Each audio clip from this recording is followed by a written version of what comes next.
Olá, seja bem-vindo a mais um Se Liga na Educação de Ciências. Eu sou o Bruno Galvão e eu vou falar com você sobre grupos sanguíneos. Essa aula é voltada para os alunos do 9º ano do ensino fundamental. E quais são os objetivos desta aula? Bom, eu gostaria que você, aluno, pudesse compreender o sistema ABO e RH. Quando a gente fala assim, olha, a pessoa é sangue A positivo, A negativo, AB negativo, O negativo, enfim, é isso que eu gostaria que você compreendesse. E também que você possa perceber como que esse sistema ABO e o sistema RH, eles representam um exemplo de hereditariedade, eles estão relacionados, então, aí com as leis de Mendel. O que seriam esses grupos sanguíneos? Os grupos sanguíneos, eles são compostos por sistemas de classificação sanguínea, né? E esses sistemas de classificação sanguínea em humanos, eles seguem os padrões de herança de acordo com os mostrados por Mendel. Então, nós temos sistemas de classificação, né? Quando a gente vai classificar um tipo de sangue, se o sangue é desse tipo ou de outro, existem dois sistemas básicos que são os sistemas ABO e RH, que vamos ver agorinha mesmo. Então, esses dois sistemas de classificação sanguínea, o sistema ABO e RH, eles são determinados pela presença ou ausência de certos tipos de proteínas expressas na superfície das hemácias. O que é hemácia primeiro, professor? Vamos lembrar aqui. Hemácia é uma célula que tem no nosso sangue, em grande quantidade. O nosso sangue só é vermelho por causa das hemácias e do conteúdo que tem dentro delas. Então, e essas hemácias, elas têm um papel importantíssimo, que é levar o oxigênio para todas as células do nosso corpo. Então, as hemácias são células que não têm núcleo, e isso é importante porque aí cabe mais oxigênio dentro dela, é uma ideia razoável. E essas hemácias, então, passando por todo o sangue, vão levar oxigênio para todas as células, tá? Então essa é a principal ideia de hemácia aí, são células. E aqui está falando que o sistema ABO e o RH, eles são determinados por haver na superfície dessas hemácias, do lado de fora delas, ter ou não certas proteínas, ok? Vamos começar falando aqui do sistema ABO. O sistema ABO é a seguinte ideia. Envolve a presença ou ausência das proteínas A e B. Então, quando a gente fala em sistema ABO, tem dois tipos de proteínas que vão ajudar a gente a classificar o sangue. Essas proteínas estão lá, ó, do lado de fora da hemácia, agarrado na superfície da hemácia, tá? É a proteína A e proteína B. Aí a gente vai ver daqui a pouco como é que isso funciona. Já o sistema RH, agora falando do sistema RH, ele vai envolver a presença ou ausência de uma única proteína, que é o fator RH, ok? Então, se tiver o fator RH é uma ideia, se não tiver é outra ideia. Então, aqui basicamente, a classificação sanguínea, ela é toda baseada em ter ou não certos tipos de proteínas na superfície das hemácias. Vamos falar agora especificamente do sistema ABO e detalhar um pouco mais o sistema ABO. Esse sistema ele determina 4 tipos diferentes de sangue, onde hemácias que têm proteína A na sua superfície vão gerar o sangue do tipo A. Então, a pessoa que tem o sangue do tipo A, ela tem proteína chamada proteína A na superfície da hemácia dela. Simples assim. Proteína A, então, é tipo A.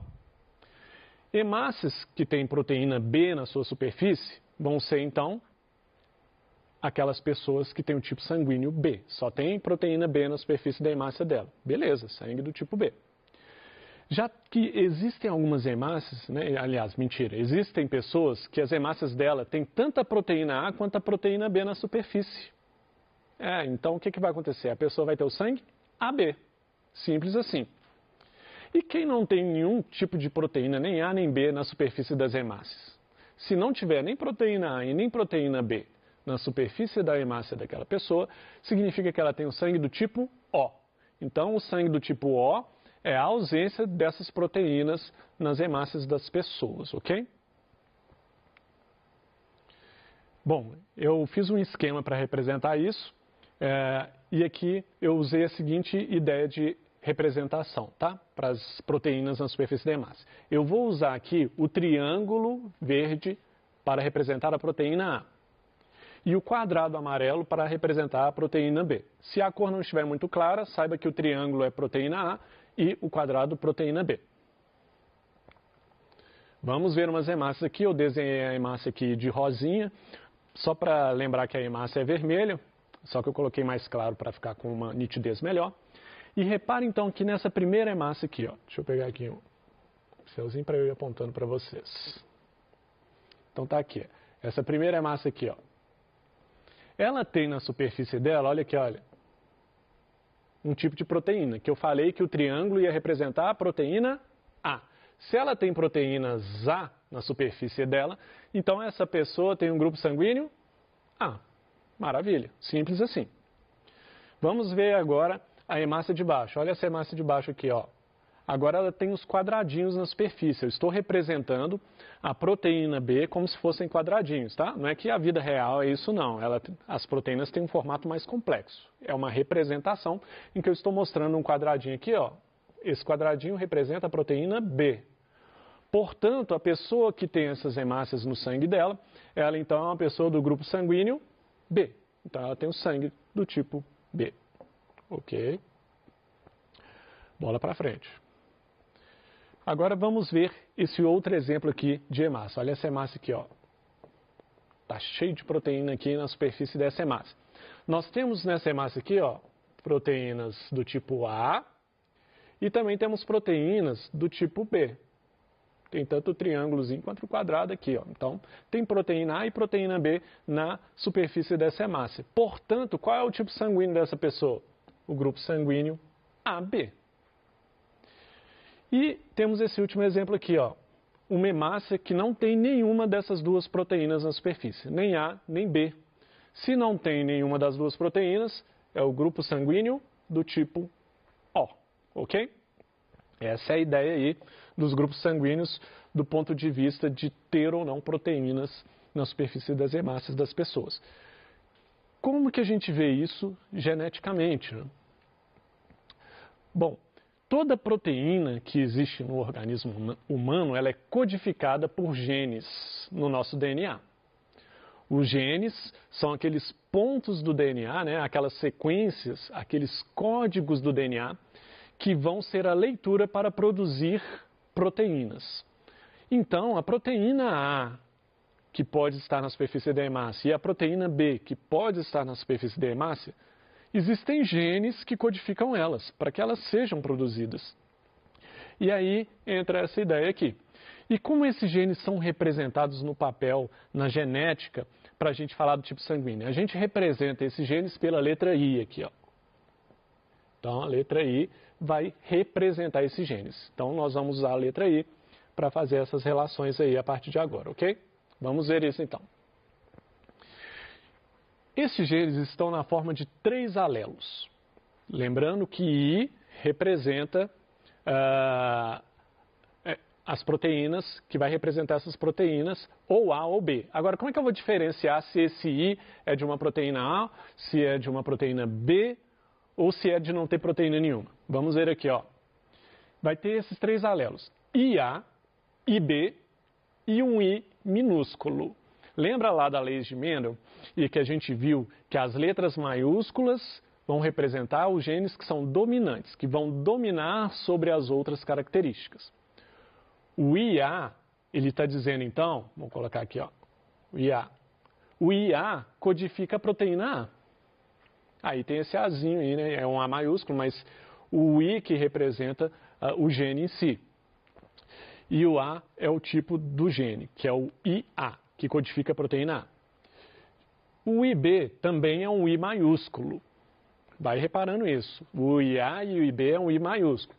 O IB vai codificar a proteína B. Beleza, é um código genético lá que vai fazer com que produza aquela proteína da hemácia. E o I minúsculo representa, lembrando que as letras minúsculas representam genes recessivos, que não dominam. O I minúsculo, ele não vai trazer informação de nenhuma proteína. Quer dizer, aquele gene ali, ele não vai fazer com que produza nenhuma proteína. Essa é a ideia aqui, ok? Vamos lá. Os alelos IA e B, só lembrando aqui, quando eu falo de alelo, eu estou falando de genes que estão pareados um com o outro, ok? Em 2 cromossomos que fazem pares. Os alelos, esses genes alelos, tá? Eu ainda estou falando de genes, IA e IB, são dominantes em relação ao alelo I. Ok, então, se eu tiver um IA e um I minúsculo, o IA vai predominar sobre o I minúsculo, ou seja, o código que faz produzir a proteína A, ele é dominante sobre o código que não faz proteína nenhuma. E o código do IB também é dominante também sobre o outro código, que não produz proteína, né? Só que entre o IA e o IB, ó, entre eles não tem dominância. Um não domina o outro. E aí a gente vai entender que isso é que faz existir o sangue do tipo AB. Vamos ver aqui, ó. Como é que seria o genótipo, então, do sangue do tipo A? Se você tiver naquele indivíduo, geneticamente falando agora, ok? Um par de cromossomos homólogos, cujos genes que determinam qual proteína vai ser produzida, se ele tiver isso aqui, ó, IA, bom, só tem jeito de produzir proteína A ali, não é verdade? O IA não é o código que vai fazer produzir proteína A, então aquela pessoa vai ter o sangue do tipo A. Mas se tiver também o IA, Izinho, a gente fala Izinho, que é o I minúsculo, como o IA, olha, eu estou falando devagar para você entender, o IA domina sobre o I minúsculo. Lembra que os dominantes sempre são representados por letras maiúsculas, por isso o I maiúsculo. Como o IA domina sobre o Izinho, a pessoa que tem esse código aqui no DNA dela, ela também vai ter sangue do tipo A, porque o A domina sobre o Izinho. A mesma coisa para o IB agora aqui embaixo, ó, vamos ver, ó, IB e IB. Bom, a pessoa que tem esse par de genes que só codifica proteína B, não tem outro jeito, vai ser proteína B que vai ser produzida na célula daquela pessoa, na hemácia dela. E se ela tiver o IBzinho, mais uma vez, o IB, ele domina sobre o Izinho. Então, essas duas características, esses 2 genótipos que a gente fala, né? Genótipo, tipo de genes, né? Esse tipo de gene aqui vai definir o sangue do tipo B. E agora, e se eu tiver o IA com o IB? Tá aqui, ó. IA e IB. Um não domina sobre o outro. Ele só consegue dominar sobre o Izinho. Como um não domina sobre o outro, aí vai existir o sangue do tipo AB. Por quê? A célula daquele indivíduo vai produzir tanto a proteína A quanto a proteína B. Então, a gente vai ter a pessoa com sangue do tipo AB. E, finalmente, a única forma de ter a pessoa do sangue do tipo O é não ter nem IA e nem IB presente. Tem que ter somente Izinho. Então, se eu tiver aqui um par de genes naquela pessoa, genes alelos, genes que estão pareados, né, que tem a ver com as mesmas características, que tem a ver com o tipo sanguíneo, com o sistema BO, só se for Izinho e Izinho, que são 2 códigos que não codificam proteína nenhuma, então você vai ter o sangue do tipo O, ok? Essa é a ideia aí do sistema ABO. E o sistema RH? A gente costuma falar assim, meu sangue é O positivo, O negativo, AB positivo, AB negativo, B negativo. Essa história de positivo e negativo é uma forma simplificada de falar, mais rápido, mas você poderia falar assim, meu sangue é AB, RH negativo ou RH positivo. Então você está falando do sistema RH, quando você fala que é positivo ou negativo. E o que define o sistema RH, o tipo sanguíneo através desse sistema? É a presença ou ausência de uma proteína sanguínea encontrada primariamente em macacos rezos. Olha só como é que escreve macaco rezos, olha. Opa, começa com RH. O cientista às vezes tem essas coisas assim, né? Deixa eu aproveitar alguma coisa ali que tem a ver, uma relação, e eu vou usar esse nome. Então o sistema RH é justamente por causa do nome desse macaco, onde foi identificado esse tipo de fator primeiro. Então o sistema RH é por causa dos macacos rezos, onde foi descoberto. E é isso que vai determinar se uma pessoa tem um sangue RH positivo ou negativo. A ideia é semelhante ao do sistema BO. Como você já viu aqui o do sistema BO, aqui eu vou tratar de uma forma mais tranquila. Aqui eu já desenhei aqui então duas hemácias e o fator RH aqui então vai ser essa bolinha aqui, ó. Esse é o fator RH. Essa pessoa aqui tem uma hemácia que tem fator RH na superfície dessa hemácia. Portanto, essa pessoa é RH positivo. Eu não estou olhando aqui o sistema BO, tá? Ela pode ser A, B, O, tá? Mas além de ser do sangue do tipo A, B, AB ou O, ela também vai ser o quê? RH positivo. Positivo porque ela tem a proteína, ela tem o fator RH na sua hemácia. E a pessoa que é RH negativo, né? Tipo, eu sou A negativo, O negativo, isso significa que ela não tem aquela proteína lá, não tem proteína nenhuma aqui, né? Do fator RH, não está presente nessa hemácia. Ora, ela pode ter, não confunda o RH com a BO, tá? Por exemplo, eu posso ter aqui, ó, se eu tiver aqui o triângulozinho, lembra que o triângulo é o sangue do tipo A? Só que eu não tenho o RH, então essa pessoa é o quê? A negativo. Ela não tem a bolinha. Mas e se ela tiver também a bolinha? Essa cor não ficou legal não. Vou colocar de branco, tá? Se ela tiver também a bolinha, que é o mesmo do de cima, aí ela seria A negativo. Deixa eu dar uma apagadinha nessa parte. E se ela tiver, então, quadradinho. Quadradinho é o sangue B, não é? Nesse caso aqui, ela seria o quê? B negativo. E se além dela ter o quadradinho, ela ter lá a bolinha? B positivo, tá? Então, essa é a ideia do sistema RH. Bom. E qual que seria o genótipo, então, agora falando da genética disso, né? Que a gente falou de proteínas expressas na superfície da hemácia para o sistema RH também. Mas e os genes, né, que codificam esse fator RH? A gente vai representar aí usando a letra R, onde, quando nós tivermos aí o RR, todos os dois maiúsculos, a gente está falando, então, de uma pessoa que o genótipo dela só codifica a possibilidade de ter o quê? Fator RH na superfície da hemácia. Então, vai ser positivo de qualquer jeito. E se ela tiver o Rzinho, lembra que Rzão sempre domina sobre o Rzinho? Por quê? Porque letras maiúsculas na genética indicam os genes dominantes, ok?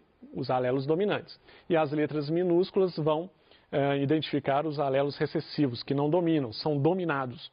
Então, nesses dois casos aqui, nós sempre vamos ter um sangue que vai ter o fator RH positivo. Como a gente vai ter RH negativo? Só se tiver os dois Rzinhos minúsculos. Esses Rzinhos representam lá um código genético, tá, gente? Deixa claro que isso aqui é uma representação genética, né, de um código genético no DNA das pessoas. Só quando tiver Rzinho, ou seja, só quando tiver dois genes alelos não dominantes, é que você vai ter um RH negativo. Não é à toa que o RH negativo, inclusive, ele é a minoria da população mundial, tá? O Rzinho e o Rzão, eles são num cruzamento, né? Quando você tem descendentes, eles vão dominar e por isso eles vão acabar sendo a maioria na população mesmo. Porque basta ter um único Rzão, ó, aqui ó, um único Rzão já vai definir se é RH positivo. E isso tem a ver com o fato, então, do RH negativo ser mais raro na população. Essa é a ideia de sistema RH e também a ideia que nós falamos de sistema ABO. E aí, usando o sistema ABO mais o sistema RH, que a gente define se o sangue é tal tipo, tipo A, negativo, B, positivo. Lembre sempre que quando a gente fala em negativo e positivo, a gente está falando do sistema RH. Quando a gente fala A, B, AB ou O, estamos falando do sistema ABO. E nós falamos aí, né, do genótipo de que vai formar esses tipos sanguíneos. e que eles estão associados ao sistema BO e RH e que isso está seguindo leis de Mendel, né? As relações de Mendel estão aqui incluídas nesses sistemas, nos grupos sanguíneos. Então, os grupos sanguíneos são um exemplo, uma ideia que você pode ter de como funciona a lei de Mendel, como a lei de Mendel foi importante para nós termos essas conclusões interessantes e descobrir tanto na ciência. Está aí uma referência bibliográfica, a principal referência aí. E é isso que eu queria falar com você hoje. No mais, eu desejo a você bons estudos.